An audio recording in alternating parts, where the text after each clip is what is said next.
Muy bien amigos, regresamos con más Mundo Ar-12. En el bloque pasado hablamos de los conflictos en Medio Oriente, con los bombardeos cruzados entre Estados Unidos e Irán y entre este e Israel. Y en este quisiera comenzar hablando de la guerra en Ucrania. Vladimir Putin rechazó el pedido del presidente ucraniano Volodymyr Zelensky para reunirse en un país neutral, estableciendo la actual línea del frente como punto de partida para las negociaciones. La propuesta la hizo en una carta abierta en un intento de retomar las conversaciones estancadas después de que Estados Unidos, que intentaba ser de mediador, se enfocara en la guerra contra Irán. Zelensky dijo que había muchos países dispuestos a ser de anfitrión, como Suiza, Turquía o del mundo árabe, y que otros participantes podrían sumarse a la vía bilateral, considerando que Europa debería estar presente en este proceso porque realmente podrían influir en la situación, brindando las garantías de seguridad que Ucrania necesita, mientras que Estados Unidos podría ayudar a dar forma a una nueva arquitectura de seguridad en esa parte del mundo. Por último, el mandatario ucraniano propuso un alto al fuego durante las conversaciones, afirmando que era una práctica habitual, como había quedado demostrado con Irán. Poco más tarde, el presidente francés Emmanuel Macron dijo que se trataba de una buena iniciativa, al tiempo que Donald Trump afirmó que un encuentro entre ambos líderes sería fantástico.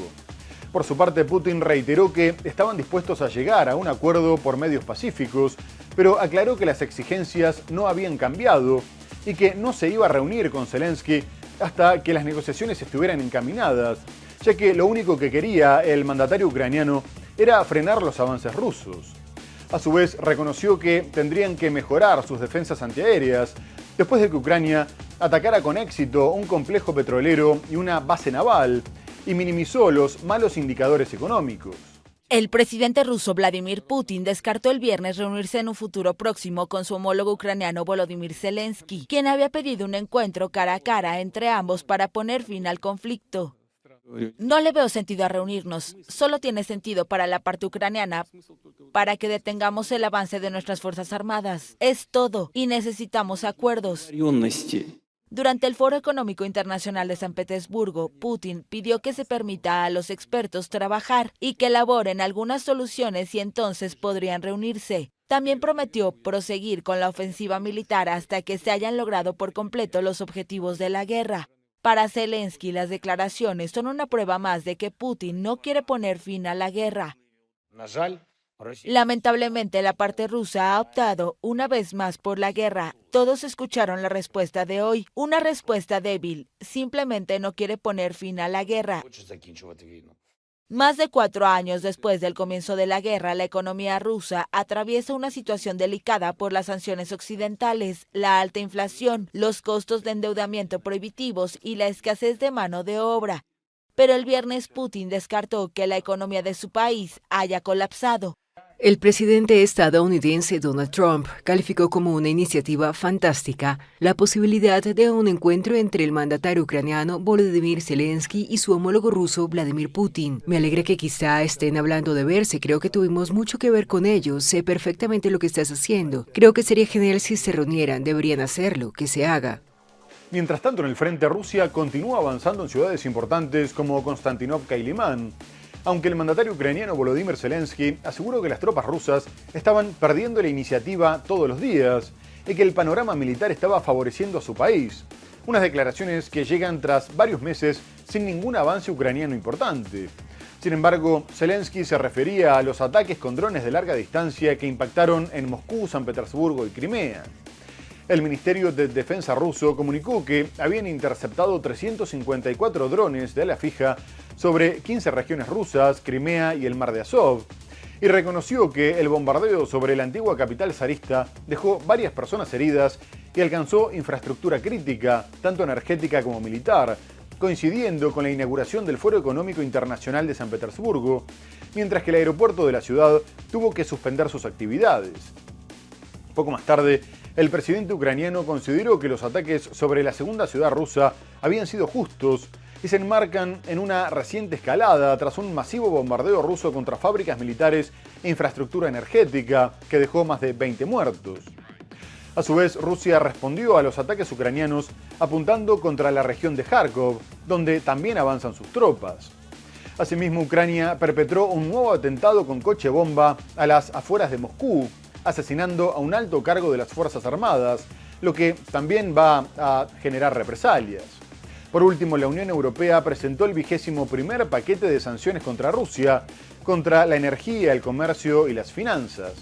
Además, por primera vez se incluyó la pesca y se prohibió la entrada al bloque de excombatientes. Otra jornada de fuego ruso sobre Ucrania. Este martes las autoridades ucranianas reportaron nuevos ataques de Moscú contra la región de Kharkiv en el noreste del país. Las hostilidades dejaron territorios como la ciudad de Chuguyiv con edificios destruidos, vidrios rotos e infraestructura gravemente afectada.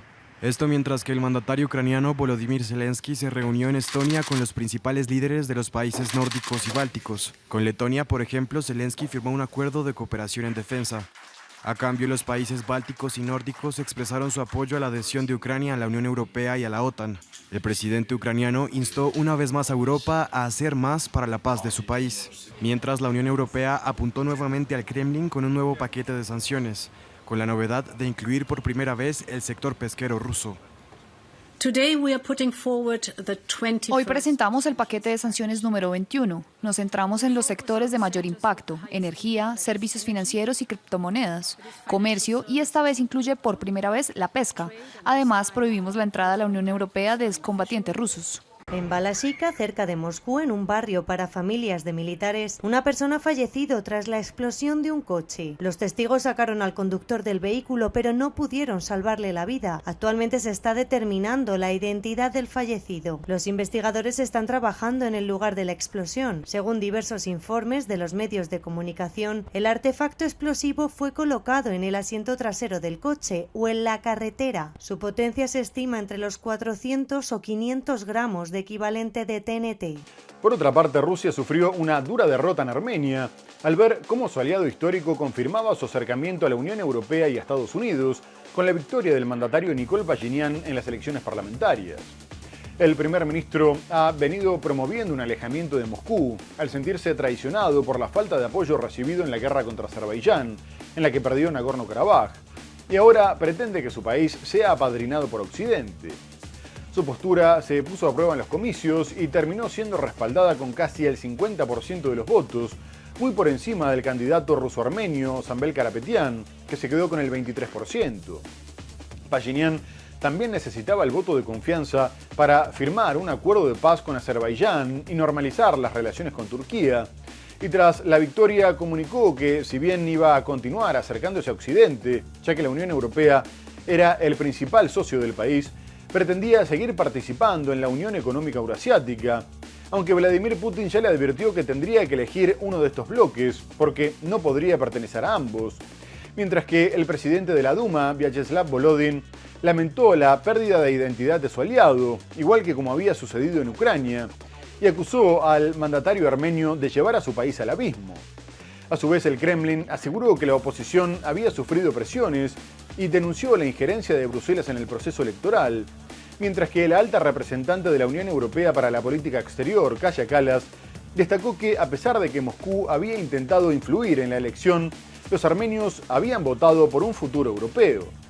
El partido del primer ministro de Armenia, Nikol Pashinyan, ganó las elecciones legislativas según los primeros resultados publicados el lunes que consolidan el giro de este país del Cáucaso hacia Occidente, pese a las amenazas de Rusia. Contrato Civil, el partido de Pashinyan, obtuvo el 49,8% de los votos en las elecciones del domingo, con una amplia ventaja sobre la alianza Armenia Fuerte del multimillonario ruso-armenio Sanbel Karapetyan, que logró el 23,3%. En los últimos años, el jefe de gobierno ha intentado reducir la dependencia de la ex República Soviética con respecto a Moscú, al tiempo que estrechaba sus vínculos con la Unión Europea y Estados Unidos.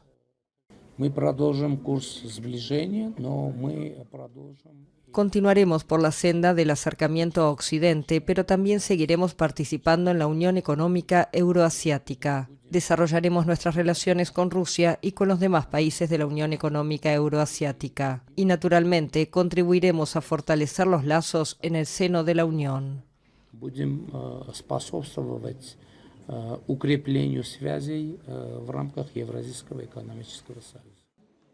El El Parlamento se completará con otras dos fuerzas de la oposición, la Alianza Armenia del expresidente Robert Kocharyan y el partido Armenia Próspera. Rusia, acusada de injerencia en la votación, denunció el lunes las presiones sobre la oposición y la injerencia de la Unión Europea en estas elecciones. Y en otro orden, el gobierno de Gustavo Petro decidió dar marcha atrás con su iniciativa de convocar una asamblea constituyente para reformar la Constitución, lo que les permitiría destrabar proyectos bloqueados en el Congreso, como la reforma de salud, de trabajo y de pensiones. El Ejecutivo consideró que la propuesta ya no era conveniente en el escenario actual, después de que el candidato izquierdista Iván Cepeda quedara segundo en la primera vuelta de las presidenciales, 3 puntos por detrás del candidato de extrema derecha Abelardo de la Espriella, y se comunicó que se iban a centrar en encarar el balotaje de la mejor manera. La Asamblea Constituyente había sido una de las principales críticas a Cepeda, y Petro destacó la importancia de unir fuerzas en un momento en el que se había abierto la puerta al regreso de los métodos del fascismo violento. Mientras tanto, después de que Donald Trump manifestara su apoyo a de la Espriella, Petro acusó a Estados Unidos de aliarse con genocidas y narcotraficantes y agregó que lamentaba que figuras y gobiernos que querían luchar contra el narcotráfico estaban ayudando a que esos criminales llegaran al poder político en Colombia.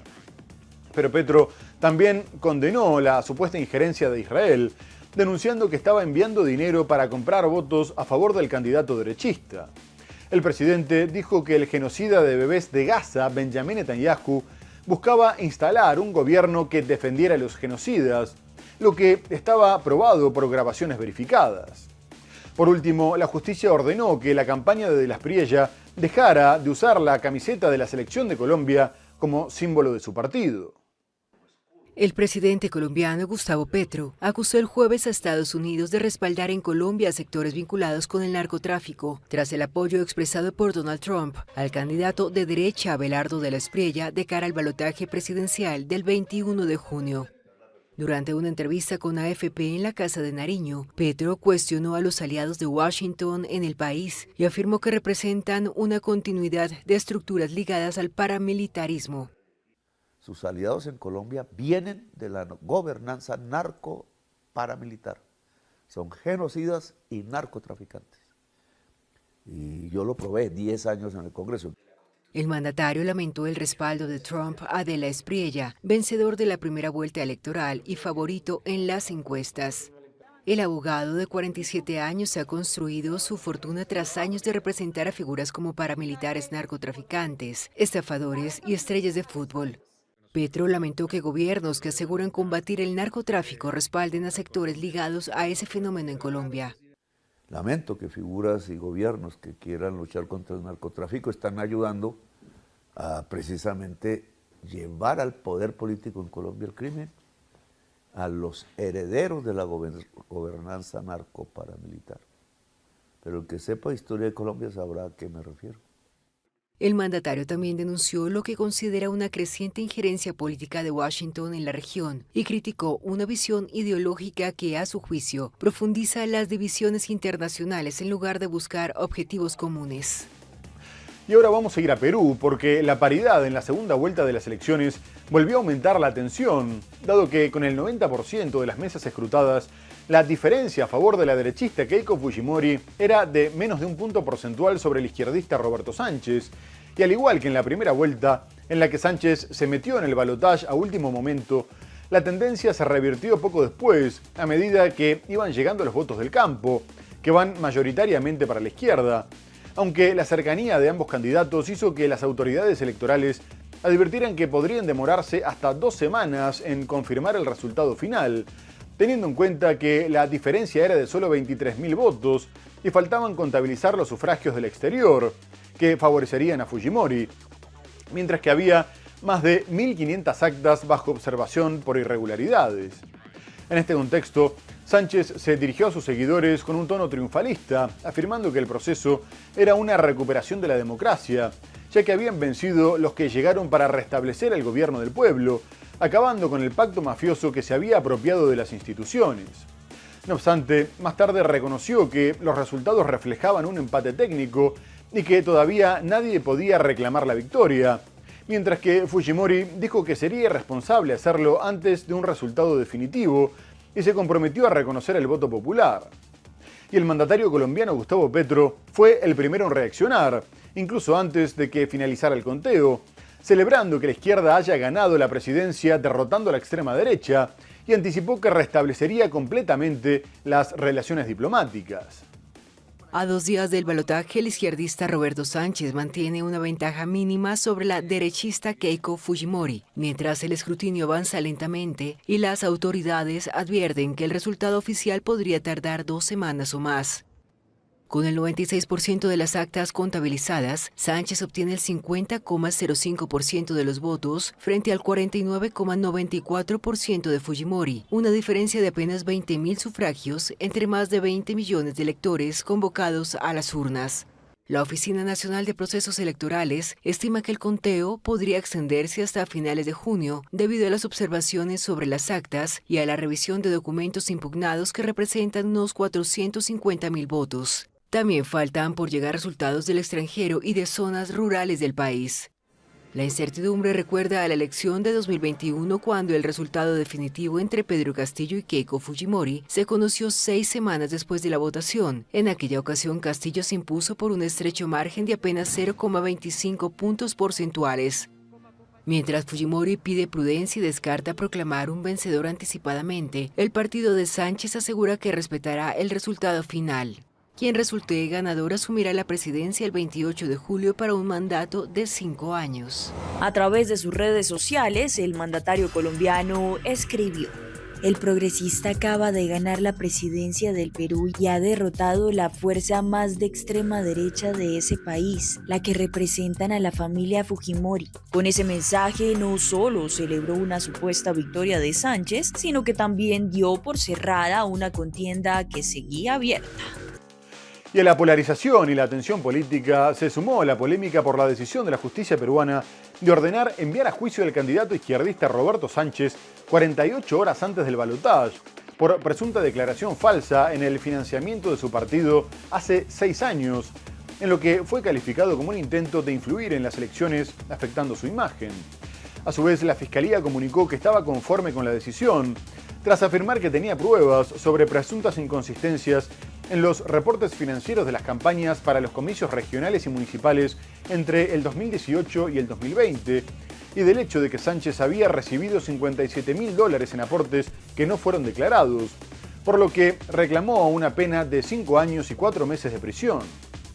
Por su parte, el izquierdista denunció que estaban intentando instalar una mentira para desacreditarlo políticamente, recordando que el caso había sido archivado el año pasado después de que un tribunal considerara que no había pruebas para llevarlo a juicio por fraude, y sin embargo, la Fiscalía lo había vuelto a impulsar después de que se confirmara que competiría en el balotaje, y tras una decisión de la justicia que duró solo 15 minutos. Además, aseguró que cuando crecía una candidatura, aparecían quienes querían frenar lo que no podían derrotar democráticamente, pero que el pueblo tendría la última palabra. Mientras tanto, organizaciones sociales y de derechos humanos denunciaron que también los medios de comunicación estaban intentando manipular la elección por medio de una campaña para promover el voto en blanco, favoreciendo a la derecha. A 2 días del balotaje presidencial, la justicia de Perú decidió el viernes enviar a juicio al candidato izquierdista Roberto Sánchez por presunta declaración falsa en el financiamiento de su partido hace unos 6 años. Ello tras una audiencia virtual de 2 días. La Fiscalía peruana, que pidió una pena de 5 años y 4 meses, expresó estar conforme con la resolución. La defensa de Sánchez ya anunció que apelará, para lo cual tiene un plazo de 1 semana. Según la Fiscalía, hay inconsistencias en los reportes financieros del partido de Sánchez, Juntos por el Perú, en las campañas para los comicios regionales y municipales en los que participó entre 2018 y 2020. De acuerdo con la acusación, Sánchez habría recibido más de $57.000 en aportes de integrantes de su movimiento político para actividades partidarias que no fueron declaradas ante la Oficina Nacional de Procesos Electorales. El político alega que el caso en su contra había sido archivado en 2025 por un tribunal ante la falta de pruebas en la acusación del presunto delito de fraude. El candidato izquierdista se presenta como la voz de los pobres y de las áreas rurales. Acusa a su contrincante derechista Keiko Fujimori de formar una mafia política a la que atribuye la inestabilidad del país, que desde 2016 ha tenido 8 presidentes. La orden judicial no impactará en el balotaje, pues sigue un proceso de apelación. Si gana la presidencia de Perú, Sánchez, congresista y exministro de 57 años, gozará de inmunidad, según lo establece la Constitución. Y ahora vamos a ir a Bolivia, donde continúan las protestas que exigen la renuncia del presidente Rodrigo Paz. Y la persistencia de los bloqueos de rutas agrava el desabastecimiento de alimentos, medicinas y combustibles, lo que hace que también aumenten los precios. El mandatario siguió llamando al diálogo al tiempo que endurece su postura, ordenando levantar los bloqueos por la fuerza, lo que derivó en varios enfrentamientos que dejaron 16 civiles y 19 policías heridos, 2 de ellos con impactos de bala, lo que hizo que el contingente se retirara sin éxito. A su vez, Paz se prepara para desplegar a los militares tras promulgar una ley que regula los estados de excepción, afirmando que necesitaban defender a las grandes mayorías frente a quienes querían interrumpir el proceso democrático, y advirtió que nadie estaba por encima de la ley, mientras que el expresidente Evo Morales, a quien el gobierno culpa de estar detrás de los intentos de desestabilización, consideró que esta ley debilitaba las garantías democráticas y la protección de los derechos humanos. Y las graves consecuencias económicas de las protestas, que según la Cámara Nacional de Industrias ya dejaron pérdidas superiores a los 2.300 millones de dólares, hicieron que miles de personas volvieran a salir a las calles de La Paz para exigirle al presidente que acabara con los bloqueos, afirmando que paralizaban sus actividades. Mientras tanto, el gobierno anunció una reprogramación de deudas bancarias y la creación de fondos para transportistas que forman parte de las protestas y enfermos que se vieron perjudicados por los bloqueos. Policías antimotines se enfrentaron a manifestantes el sábado en un poblado de Santa Cruz, en el este de Bolivia, en un operativo para desbloquear una ruta en manos de campesinos que piden la renuncia del presidente Rodrigo Paz. Decenas de agentes antidisturbios, apoyados por vehículos militares, lanzaron gases lacrimógenos para despejar la vía en el centro de Santa Cruz, una rica región agropecuaria de Bolivia que abastece de alimentos al occidente. Los manifestantes respondieron con piedras y palos, quemaron llantas, pastizales y troncos para evitar el avance del contingente policial. 2 policías fueron heridos con impactos de arma de fuego en un poblado cercano, lo que motivó el repliegue. Ambos son atendidos en un hospital. La ruta había sido despejada parcialmente, pero los manifestantes la volvieron a bloquear. El operativo en San Julián ocurre un día después de que policías y militares despejaran una vital ruta que conecta La Paz con regiones agrícolas sureñas. Cerca de un centenar de las vías están cortadas y han provocado en La Paz, El Alto y otras ciudades una fuerte carestía de alimentos, medicinas y combustibles. Paz enfrenta desde hace más de un mes protestas con bloqueos de vías de campesinos, mineros y otros trabajadores que culpan al mandatario centroderechista de no resolver la crisis económica que sufre el país, la peor en 4 décadas. El presidente, con solo 6 meses en el poder, espera que el Parlamento apruebe una ley de estado de excepción para autorizar el desplazamiento de militares con mayor fuerza en el levantamiento de los bloqueos. Y la tensión fue escalando después de que el presidente boliviano promulgara la ley sobre los estados de excepción, dado que el exmandatario Evo Morales, que tiene orden de captura por no asistir al juicio en su contra por trata de personas, en el que es acusado de haber mantenido una relación con una menor a cambio de beneficiar a sus padres, comunicó que no se iba a escapar del Chapare, donde se encuentra protegido por sus seguidores, y desafió al gobierno afirmando que lo tendrían que agarrar o matar donde se encontraba. Mientras tanto, el gobierno de Rodrigo Paz está recibiendo un fuerte respaldo desde el exterior, con Estados Unidos a la cabeza, dado que el secretario de Estado Marco Rubio ya comunicó que no iban a permitir que hubiera un golpe de Estado, y también el secretario de Guerra, Pete Hegseth, se comunicó con el mandatario boliviano para manifestarle su apoyo y decirle que Estados Unidos estaba atento, al tiempo que aclaró que la llamada también la hacía en nombre de la coalición anticártel de las Américas. Y en este contexto generó preocupación el cambio de retórica de Paz, que pasó a calificar a los manifestantes como narcoterroristas, lo que generó alarma entre los sectores movilizados ante la posibilidad de que se ordenara una intervención. Además, Washington prometió el envío de ayuda humanitaria, mientras que los 13 miembros de la Alianza de Seguridad, llamada Escudo de las Américas, compuesto por gobiernos de derecha de la región, publicaron un comunicado conjunto en el que también denunciaban que las protestas estaban siendo financiadas con dinero del narcotráfico y del crimen transnacional. Estados Unidos y sus socios del Escudo de las Américas denunciaron el viernes los esfuerzos para derrocar al gobierno boliviano, financiados a su juicio con dinero sucio del narcotráfico. El comunicado conjunto, firmado por 13 países que el pasado marzo crearon una alianza de seguridad en la región, afirmó que respaldan al gobierno democrático de Rodrigo Paz en su lucha contra los intentos de hacer retroceder a Bolivia, y denunciaron que quienes estén financiando las protestas con dinero al que llamaron sucio y procedente del narcotráfico, así como del crimen transnacional, deben rendir cuentas. Advirtieron que la ley de la turba no puede reemplazar la decisión que la mayoría de los bolivianos tomó en las urnas de pasar página. También exhortaron a quienes tengan reclamos legítimos deben aprovechar la disposición del gobierno al diálogo. Bolivia vive desde hace más de un mes protestas de campesinos, obreros, mineros, transportistas, maestros, entre otros sectores, que reclaman por la escasez de alimentos, medicinas y combustibles en medio de la peor crisis económica del país en 4 décadas. Creado en marzo a iniciativa del presidente Donald Trump, mediante una cumbre de presidentes en Florida, el Escudo de las Américas nació como una alianza de gobiernos conservadores, dispuestos a seguir la política de mano dura de Washington contra el crimen organizado y el narcotráfico. Este es el segundo comunicado conjunto en 2 semanas firmado por los miembros de la alianza. Además de Estados Unidos y Bolivia, lo rubrican Argentina, Chile, Costa Rica, República Dominicana, Ecuador, El Salvador, Guyana, Honduras, Panamá, Paraguay y Trinidad y Tobago. Muy bien amigos, se nos ha terminado el programa. Hemos hablado de los conflictos en Medio Oriente, con la interrupción de las negociaciones de paz y los ataques cruzados entre Estados Unidos e Irán y entre este e Israel. Abordamos otras cuestiones como la guerra en Ucrania, las elecciones en Perú, pero lo tenemos que dejar hasta el próximo programa para seguir analizando la actualidad internacional en más Mundo Ar 12. Muchas gracias por habernos acompañado y hasta entonces.